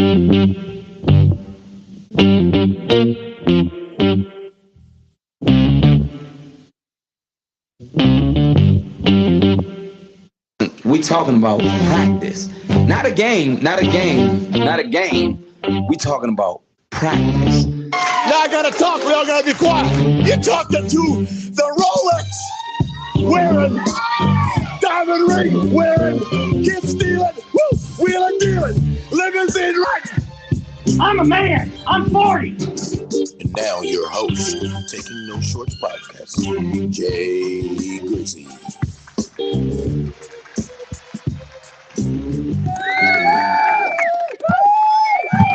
Oh. I don't know if my stomach hurt or not, but I know Marcus J. Baby start this motherfucker too sweet. As a friend say, too sweet. He say, fuck what you heard, get to the business. Gotta have somebody say it. Yes, yeah, true. I'll be that. Yeah. Yeah, and for that, I thank you, sir. My man. I thank you. My man. I appreciate you. Ladies and gentlemen, if you got this far in the podcast, that means that not only are you on the Patreon of Taking No Shorts, that's patreon.com/search or at or find or Google Taking No Shorts pod or podcast. That means that there is exclusivity to what is being said for a nominal fee. Back in the day, it was a half a dozen of eggs, right? I don't know how much it costs. What, a gallon of gas? The cost of a gallon of gas? What you say? What the cost is? What's the value of listening to the Patreon, Brent? He's the cool. It's priceless. Oh shit! This motherfucker says it's priceless. To listen to exclusive content on Taking No Shorts podcast, it's what he said. He is the world television champion. Exactly. He is the man who needs no name. Exactly. He is my college roommate. Exactly. He's wondering why it's taking so long. His name is on his motherfucking hat. Ladies and gentlemen, Brent. Yeah. I know who I am by now. They do. They know. I hope they say Brent is evil. That would be nice and kind of them. Yeah, first of all, I need the red and black NWO Black Gen X shirt. I need that. I need the red and black. Because this is how I'm over in wrestling. The black and white NWO, badass. Badass. Badass. But when they came out with the red and white, oh, Bob, ready to go. All right, so be sorry. Yeah. It's over here. It's a squirreling. Yeah, I'm sorry. Oh, ladies and gentlemen, he is one of my tag team partners. No. Oh, fuck you. Fuck both of y'all. Here's one of my tag team partners in these podcast waves.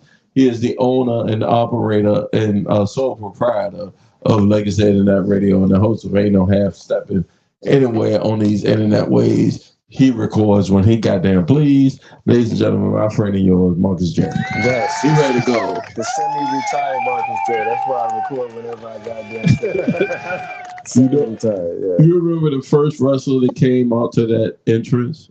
To which entrance? He comes from, when they say he's billed from anywhere where he goddamn pleases. Oh, Parts Unknown. Yeah, Parts Unknown. Yeah, what was the first Parts Unknown wrestler you heard? Probably Dewey, the missing link. Anywhere he Dewey goddamn Robinson. pleases. I don't know where I heard that from. That's but that's a badass entrance. You know, Undertaker was Death Valley. Yeah. Ultimate Warrior was Parts Unknown. Anywhere he goddamn pleases. West Memphis. I want to say it's Ron Simmons. No, or I want to say Georgia. no. I take that back. Sid Vicious. West Memphis, Arkansas. They always build him from there. It was Sid Vicious. They didn't build him from Parts Unknown. No, they built him as anywhere where he got their pleases. Okay. I've never heard them build him from there. Yeah, I've heard him. You heard him for that? Yeah. If I'm wrong, ladies and gentlemen, get me in the comments or hit me on at Taking No Shorts Pod or at Jay Grizzo. But back in Mid-South or back in Continental or back in WCW, what's up? I'm gonna get them. Y'all laughing at my squirrels. Yes. But I swear for Jesus, the baddest intro I've ever heard was from anywhere he goddamn pleases. I don't care what y'all say. I'm a man. I'm 40. That's a badass introduction. If I walk into an arena of 30,000 something bitches, right? And the man tells the audience, whoever's walking into this building, you ain't got to buy where he coming from. Cause I'm telling you, he coming from wherever the fuck. That's what Trump doing. Trump telling you, we white. Mark, he telling you, we white. We came from the trash of Europe, from England. We set it up. We ran over the natives. And this is ours. And this is what it's going to be. He told you. And I got more people, if I scare them enough, if I fear them enough, if I convince them enough amongst that ain't nobody that look like you out there. Whether it's Black, Indian, Asian American, or Latin American, if I can convince them that you is a threat to you, anybody want to jump on whatever I just landed on? I'm just saying, he convincing them. He is convincing these son of guns that they just scared. He done scared them. Let me take us home, please. Okay, because he done scared the shit out of them. His life. Let me take us home. Right? It's never for me. It's never gonna be white people. It used to be, you know, but I've intellectualized myself out of that because every Black person ain't good for you. All skin folk ain't your kinfolk. So I've no longer subscribed to the white man as our enemy. However, what is our enemy is the system of white supremacy, of which they benefit from often. And the ones who are the most silent often are the ones who benefit the most. And so, you know, you do see allies, and there's always been a history of them, dating all the way back to John Brown. Donald Trump and his behavior lights the fire in the kind of base of people who want the country to be the way it was when white people were more dominant than they have been. White supremacy, the system, where, you know, their values, pardon the pun, trumps everybody else's values. Yeah, pre-civil rights. It doesn't matter that this country was founded on the principles of everybody getting to be here and living their life the way they want to live. Because you trying to run from the motherfucker that's got his feet on your neck. And keeping in mind that the Constitution was written for and created by white men. And it will always be that way until they amend it. It's not all men are created equal. That's what was written in there, but that's never been the way it's been practiced. And they compromise with 3/5 of our lives counting. It's never been amended, bro. Mm-mm. It's still there. It's never been amended. I beg to differ. I thought it was amended. Well, the recognition of manhood was never recognized, but they here's Jesus. I'm gonna shut up. The white man recognized that if I brought you here as a slave, you have rights. You're 3/5 of a human. The way the Constitution reads is that people of color do not represent a full person. 3/5 of a human, and the purposes of that was so that the slaves in the South can be used as delegates, so that they can get more votes in the Electoral College, so that they can have more power, because they could not do it off of the sheer numbers and the number of votes like they had in the North. It was the South, but of course they couldn't give the slaves full citizenship. So the way they got around it was to tell them that they were 3/5 of a human, so that if it ever came down where you had to give rights, but now I'm a whole nigga. You can't.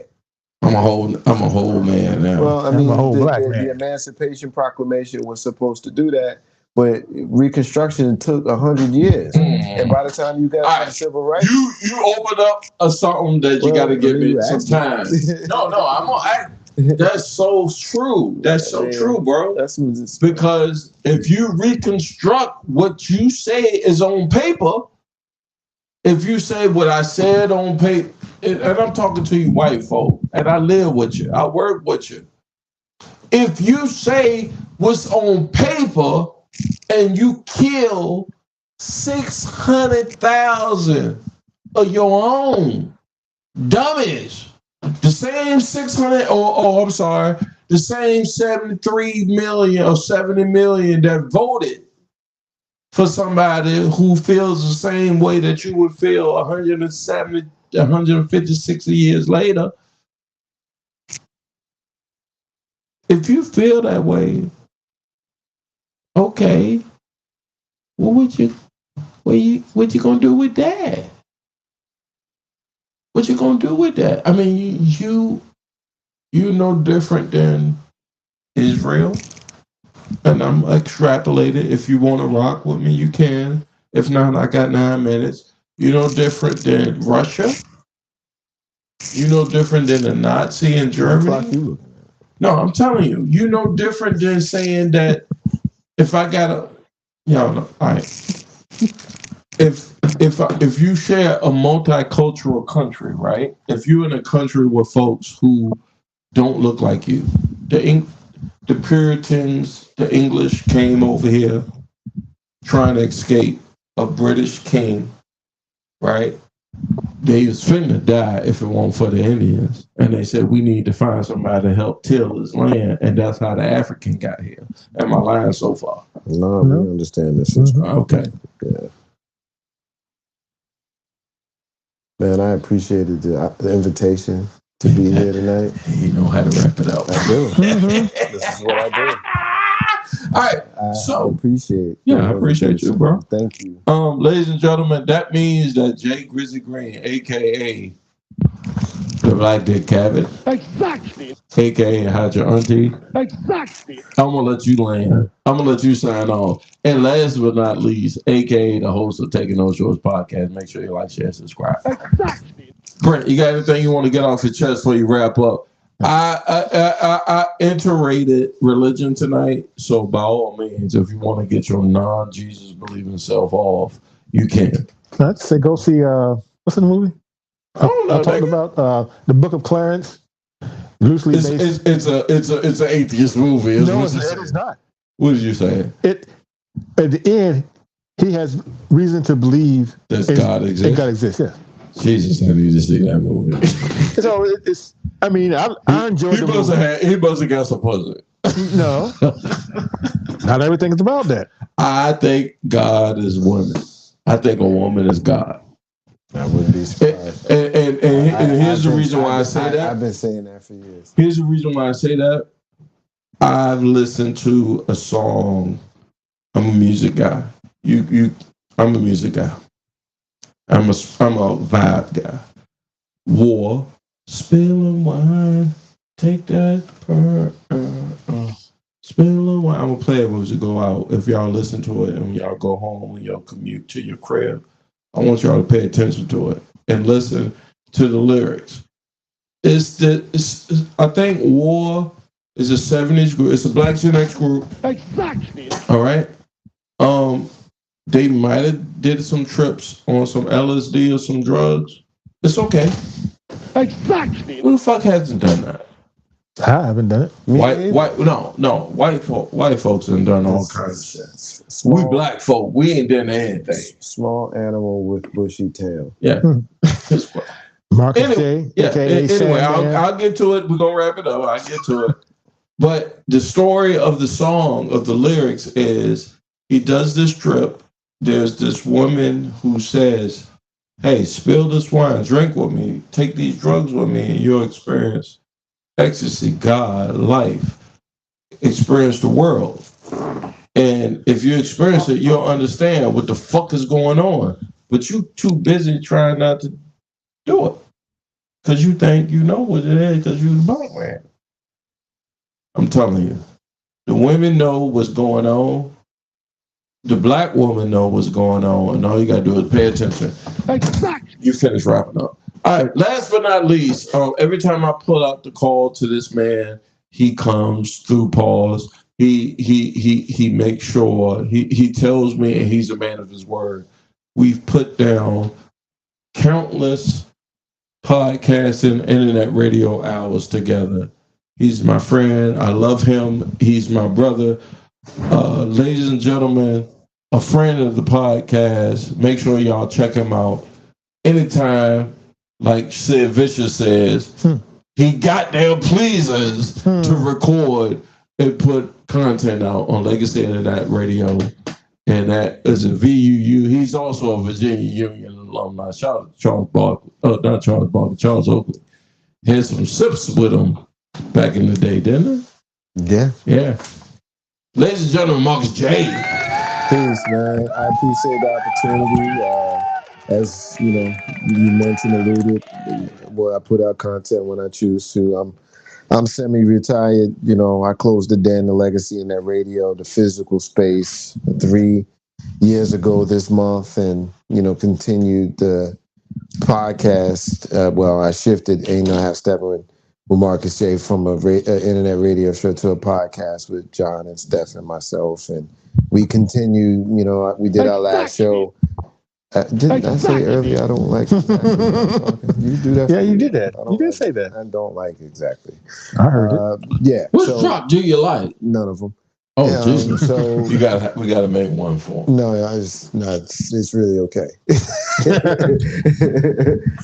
I did my last show in November of 2023, and at the current moment, I don't have any plans to resume. So, if I do, I do.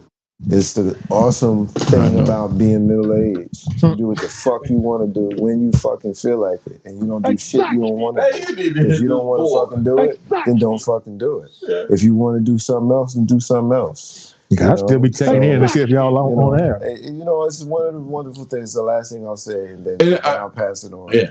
You gotta love your brother when you tell him you don't like something, and then he keeps on doing it. That's all I got to say. Exactly. Love you too, bro. Exactly. Let me tell you. First of all, if I'm anywhere in this algorithm, your voice gonna be heard, my G. My brother. Appreciate it. Your voice gonna be heard. Appreciate it. Second. Off the yoga. Yeah. Second, you grab the microphone. Because them niggas can't hear me. He ain't gonna say it, but I'm gonna say it. Hey, y'all niggas not gonna hit me. I'm the devil on his shoulder. He's a yogi. He a peaceful motherfucker. He the one that say don't kill them all because let me ask you, but we got to wrap up. The most peaceful people will burn your shit down. Mm-hmm. I will flip a fucking. Give me the story. Give me the story. We got a minute and 30 seconds. I will flip a motherfucking table. The worst thing a person can do is to think a yogi. I know you would kill a motherfucker for I'm not killing nobody unless they harm mine. But if that's what if they harm somebody that's close to you? If I just said if they harm mine, yeah, then I know you would. you should probably consider that you gonna the die. end of life is imminent. Yeah, you gonna die. That's that Go Brandon shit that they be talking about. I encourage everybody within a voice or a sound or an ear of my voice to pay attention to the world. I'm gonna wrap it up. I got 52, 42, 48 seconds. Thank you, Brent. I appreciate you. I hope you come. If whatever you're doing tomorrow, I'm gonna hit you up because we got more Rumble going down. And if you're a wrestling fan, I'm gonna pay attention because I think because of the Vince news that happened, I think something's gonna happen to take the world off of the Vince news. Jade Cargill. Yeah, something. She has to make her debut. Yeah, she got something. Got to take off of what the fuck that just happened today.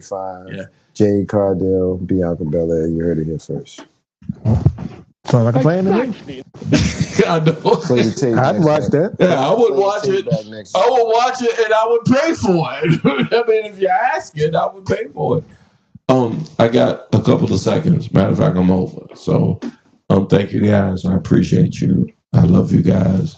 Under the circumstances, for the folks that don't know, that see this, it's a production. And shout out to 804E for helping me launch and put together a production that looks fantabulous.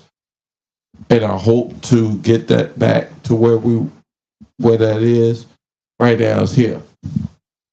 And if you fucking with me, make sure you like, share, subscribe. I will not ask you all to do more than that. But I hope we gave you good content tonight. I hope we smoked good weed tonight. I hope Brent got good Mountain Dew. Yes, I know. I hope before you had good Mountain Dew, I hope I smoked good weed tonight. I would just say that, And with that being said, peace and love. Oh, shit. Happy birthday to my little bro, Tariq Elahi. He turns a certain age today. All right. I love you, man. I called you earlier today. I told you happy birthday. And because I'm your big bro, I told you what's fitting to come and to enjoy. And take your time, man. Shit about to get real. And guess what, God? Our ancestors knew shit was about to get real too. And they got through it. I just reached back. Shout out to my mama, shout out to my grandmama, shout out to all my loved ones and to my family members. For me and for Marcus J and Legacy Internet Radio. Exactly. We is out. Such a fucking asshole, man. She's a fucking asshole. What I say? Yeah, you know. What did I say? I said, like I said, that radio. We talking about not a game, not a game. What I say? You push the button. We talking about to drop. practice. I gotta talk. We all They got to hear it out. You're talking to Legacy Internet Radio. That's right. Yeah. And then you hit the drop. Diamond Ring. And then you hit the button. Get stealing. Wheeling No, you hit the Legacy. No, I'm a man. I'm What's 40. he said? He doesn't like the drop. Now your host, Hit the drop. Taking No Shorts Podcast. On your board. Grizzy. What's the problem? All of them. He doesn't like None. For me, when I'm talking, it's cool for y'all. All right. I don't like Hold on. So We all. yeah. Let me stop But it don't care. Hold It's on, your no. show. You do what you want to do. No, sir. If it's a bit for us to talk shit